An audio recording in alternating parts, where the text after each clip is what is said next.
Washer کے علاقے ماشکل میں نامعلوم مسلح افراد نے فائرنگ کر کے 5 مزدوروں کو قتل کر دیا۔ پولیس ذرائع کے مطابق جاں بحق ہونے والے 5 افراد کا تعلق پنجاب کے مختلف علاقوں سے تھا۔ مسلح افراد نے دکانوں پر فائرنگ کی جہاں مزدور کام کر رہے تھے۔ فائرنگ کے بعد حملہ اور موقع سے فرار ہو گئے۔ ضروری کارروائی کے بعد مقتولین کی لاشیں آبائی علاقوں کو روانہ کر دی گئیں۔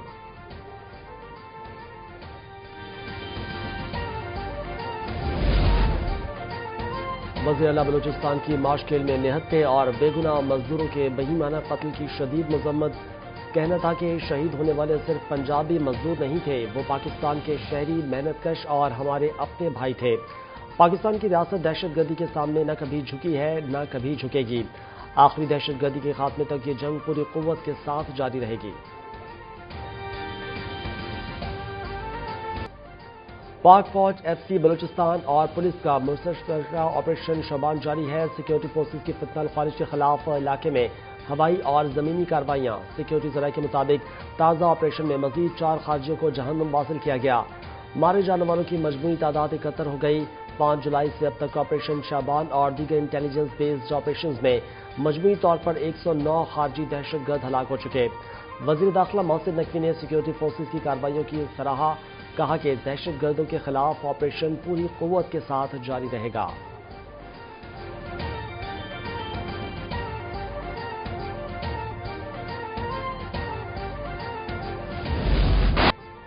سمندری گزرگاہ آبنہ ہارمز پر کنٹرول کی جنگ، امریکہ اور ایران پھر آمنے سامنے۔ قبرص کے تجارتی بحری جہاز پر حملے کا بہانہ، امریکی افواج کے حملوں کا تیسرا مرحلہ مکمل۔ ایرانی شہر الویہ اور خوشبا دھماکوں سے گونج اٹھے۔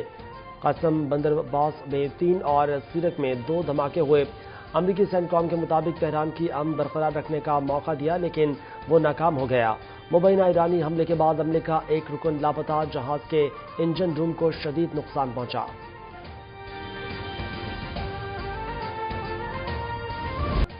امریکی حملوں کا منہ توڑ جواب، ایران کے بحرین، اردن، عمان، قطر، کویت نے امریکی تنصیبات کو نشانہ بنا ڈالا۔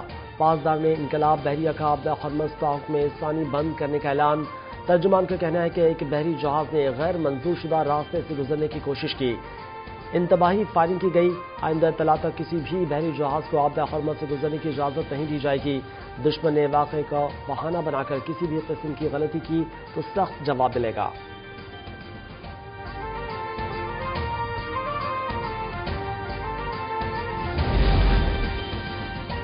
یک طرفہ معاہدوں کا دور ختم، اپنے الفاظ پر قائم رہو یا قیمت ادا کرو۔ ایرانی اسپیکر پارلیمان کا امریکہ کو واضح پیغام۔ باقر کالباف social media platform X پر بیان میں لکھا کہ ہم نے پہلے ہی کہا تھا کہ یا اپنے وعدے پورے کریں یا پھر اس کی قیمت چکائیں۔ حقیقت اب دروازہ کھٹکھٹا رہی ہے۔ کالباف نے اپنی پوسٹ کے ساتھ مفاہمتی یادداشت کے آرٹیکل 5 کی تصویر بھی شیئر کی، جس میں آبدہ ہارمز کو دوبارہ کھولنے سے متعلق شق موجود ہے۔ تصویر میں اسلامی جمہوریہ ایران انتظامات کرے گا کے الفاظ کو نمایاں کیا گیا ہے۔ وزیر خارجہ اسحاق ڈار سے ایرانی ہم منصب عباس عراقچی کا ٹیلی فونک رابطہ۔ نائب وزیر اعظم کا علاقے امن کے لیے پاکستان کے تعمیری کردار کو جاری رکھنے کے عزم کا اعادہ۔ دونوں رہنماؤں کے باہمی رابطے پر برقرار رہنے پر اتفاق ہوا۔ اسحاق ڈار کا کہنا تھا کہ اسلام آباد مفاہمتی یادداشت کے مطابق کشیدگی میں کمی اور مکمل کیے راستے پر عمل کریں گے۔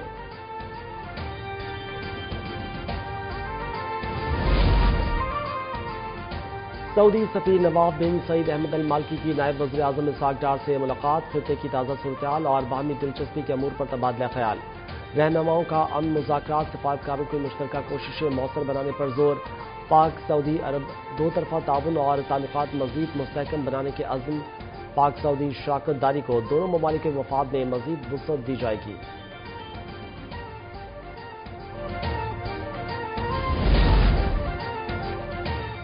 قطر کے سابق امیر شیخ حمد بن خلیفہ ال ثانی 84 برس کی عمر میں خالق حقیقی سے جا ملے۔ امیر قطر شیخ تمیم بن حمد ال ثانی کا 3 دن کے سرکاری سوگ کا اعلان۔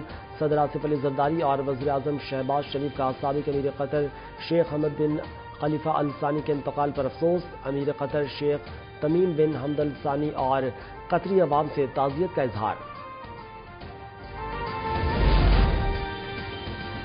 امریکی صدر ٹرمپ کے قریبی دوست سینیٹر لنزے گراہم 71 برس کی عمر میں چل بسے اسرائیل کے جارحانہ اور ظالمانہ پالیسیوں کے کٹر حامی لنزے گراہم 2003 سے مسلسل امریکی سینیٹ کے رکن تھے۔ لنزے گراہم نے ہمیشہ اسرائیلی دفاع، فوجی امداد، مشرق وسطی میں ظالمانہ پالیسیوں کی حمایت کی۔ پاکستان اور بحرین کا ٹیکنالوجی اور سرمایہ کاری کے تعاون کو فروغ دینے پر اتفاق۔ SIFC کی مؤثر سہولت کاری پاکستان میں غیر ملکی سرمایہ کاری کے لیے نئے مواقع۔ وفاقی وزارتی شزا فاطمہ کی بحرین کے وزیر ٹرانسپورٹ اور ٹیلی کمیونیکیشن شیخ عبداللہ بن حمد الخلیفہ سے ملاقات ہوئی۔ بحرین کو IT، غذائی تحفظ اور دیگر شعبوں میں سرمایہ کاری کی دعوت دی اور SIFC کی سہولت کاری سے آگاہ کیا۔ اس موقع پر مشترکہ اقدامات سے ٹیکنالوجی کے شعبے میں شراکت داری کو فروغ دینے پر بھی اتفاق کیا گیا۔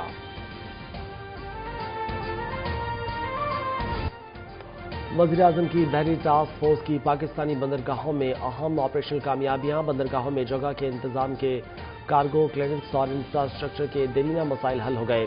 نیشنل لاجسٹکس کارپوریشن سمیت تمام اسٹیک ہولڈرز کی شرکت سے اہم اصلاحات کا نفاذ مکمل۔ طویل عرصے سے پھنسے ہوئے کنٹینرز کو کلیئرنس ممکن ہو گئی۔ جدید آلات اور مطلوبہ افرادی قوت سے کارگو کی ڈی شفٹنگ اور ری شفٹنگ کا عمل بھی تیز۔ کراچی پورٹ ٹرسٹ میں تجاوزات کے خاتمے کے لیے خصوصی کمیٹی قائم۔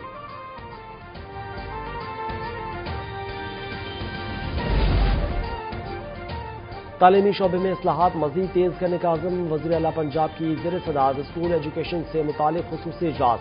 تعلیمی اصلاحات، سرکاری اور نجی اسکولز کے نظام منصوبوں پر بریفنگ۔ نجی اسکول کی رجسٹریشن کے لیے ڈیجیٹل میکانزم کا جائزہ۔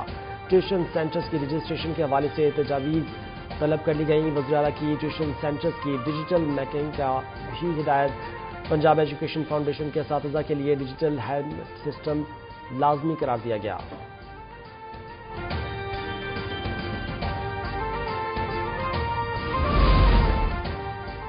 آزاد جموں کشمیر میں عام انتخابات مقررہ وقت پر ہوں گے۔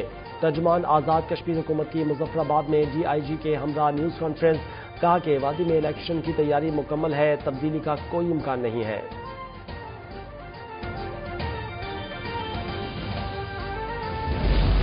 بھارتی ریاست بہار میں مسلمان خاتون کے سرعام تذلیل۔ ہندو جنونیوں نے خاتون کا برقع کھینچ کر زبردستی سندور لگا دیا۔ مسلمان خاتون کی جان بچانے کی کوشش، جنونی ہندو ہجوم تعاقب کرتا رہا۔ اس سے قبل وزیر اعلیٰ نتن کمار نے بھی مسلمان خاتون ڈاکٹر کا نقاب کھینچا تھا۔ ہیومن رائٹس واچ نے مسلمانوں اور اقلیتوں کے خلاف نفرت انگیز سلوک کا ذمہ دار مودی حکومت کو قرار دیا ہے۔ بیرون ممالک دوروں کے دوران بھارت کی ہزیمت کا سلسلہ جاری۔ آسٹریلیا میں مودی مخالف احتجاج، مظاہرین کی شدید نعرے بازی۔ آسٹریلوی شہری کا ہوٹل میں مودی کے خلاف احتجاج، مظاہرین کا احتجاجی ریلی، بھارتی دراندازی بند کرو اور مودی واپس جاؤ کے نعرے لگائے گئے۔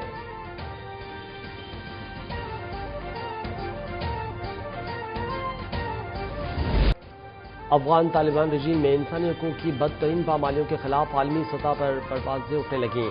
خواتین کے ساتھ بدترین سلوک پر آئرش وزیر انصاف کی سلامتی کونسل اجلاس میں رجیم پر شدید تنقید۔ جنسی تشدد کے خلاف آئرلینڈ کا موقف پیش کیا۔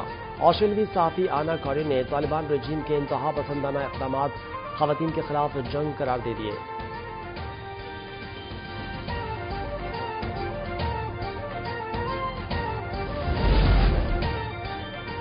بھارتی آبی جارحیت کے خلاف سندھ کے مختلف شہروں میں احتجاج۔ لاڑکانہ میں پیپلز پارٹی کی جانب سے ریلی نکالی گئی۔ شرکا کے مرسو سندھ نہ دیسی کے نعرے۔ جیکب آباد میں جیالوں کے مودی کے خلاف مظاہرے، ریلی نکالی گئی۔ پیپلز پارٹی کے کارکنوں نے بھارتی حکومت کے خلاف نعرے بازی کی۔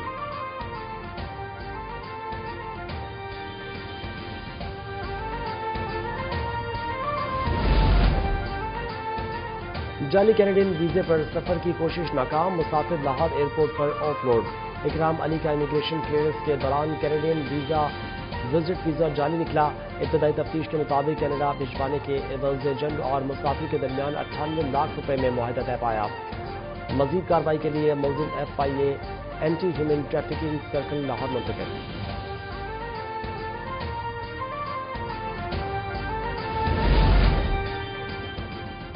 لاہور میں 17 پنجاب کے ٹرک کی ٹکر سے ننھی بچی چل بسی۔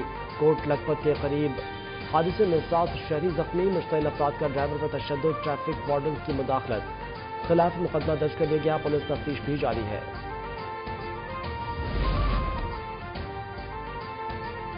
کراچی میں ڈاکو بے لگام، گلشن جدید میں دن دہاڑے موبائل شاپ کا صفایا کر دیا، 4 ملزمان اسلحے کے زور پر 9,60,000 روپے اور بھاری مالیت کے موبائل فونز لے اڑے، پولیس نے مقدمہ درج کر کے تحقیقات شروع کر دی ہیں۔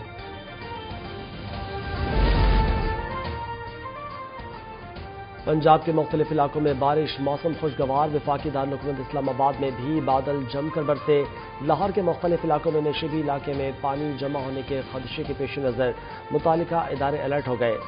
وزیر اعلیٰ پنجاب کی ہدایت پر تمام مرکزی شاہراہوں، اہم سڑکوں اور انڈر پاسز کو ہر صورت ٹریفک کے لیے کلیئر رکھنے کی کوششیں، فیلڈ ٹیمیں متحرک، نکاسی آب کے انتظامات کی مسلسل نگرانی۔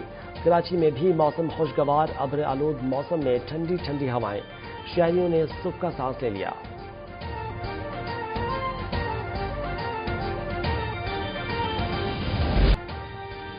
اور فیفا ورلڈ کپ 2026 کے سنسنی خیز مقابلے آخری مراحل میں داخل، فائنل کے لیے تگ و دو کا آغاز، سیمی فائنلز میں 15 جولائی کو فرانس اور اسپین، جبکہ 16 جولائی کو انگلینڈ اور ارجنٹائن کی ٹیمیں زور آزمائی کریں گی۔